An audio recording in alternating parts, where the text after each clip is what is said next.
Ketua KPU Juraidin Shihab menjelaskan terdapat beberapa prinsip pelaksanaan pilkada pada masa pandemi ini. Tahapan yang paling utama dilakukan pada bulan ini adalah rekrutmen PPDP atau rekrutmen petugas pemutakhiran data pemilih. Pergeseran waktu tahapan pemilu dilakukan di semua tahapan, terutama pendaftaran calon yang nantinya akan mulai dilakukan bulan September.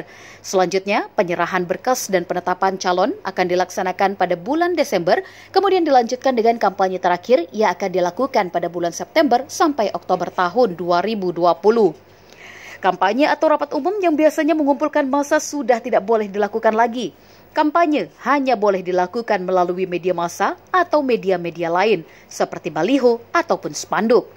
Debat calon akan tetap dilaksanakan, namun dengan mengacu pada protokol COVID-19, yaitu dengan melaksanakan di dalam ruangan dengan jumlah peserta pendukung yang terbatas. Nantinya, pelaksanaan debat tersebut akan disiarkan langsung melalui media sosial ataupun media mainstream yang ada di Lombok Utara, agar semua orang bisa menyaksikan debat walaupun secara virtual. Ini masih draft ya, dan itu juga kami masih belum terima bagaimana bentuknya. Kayaknya masih finishing juga di pusat. Mudah-mudahan waktu dekat ini akan ditandatangani lah oleh pusat. Kalau kampanye, gambarannya itu dia rapat umum itu sudah tidak ada lagi. Pokoknya yang mengumpulkan massa dalam jumlah besar itu sudah tidak ada lagi. Kemudian debat calon ya, ini kan debat calon maksud saya. Itu dia hanya di studio saja. Dihadiri oleh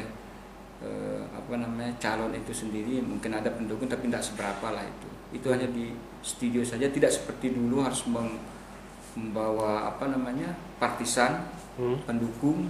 Nah, kalau sekarang enggak lagi seperti itu. Itu masih gambaran saya dari pusat. Kalau untuk calon, nah sampai sekarang memang untuk itu tidak ada perubahan dia. Yang calon harus tapi itu kan yang kami buat ya, yang kami fasilitasi sampai sekarang belum ada perubahan.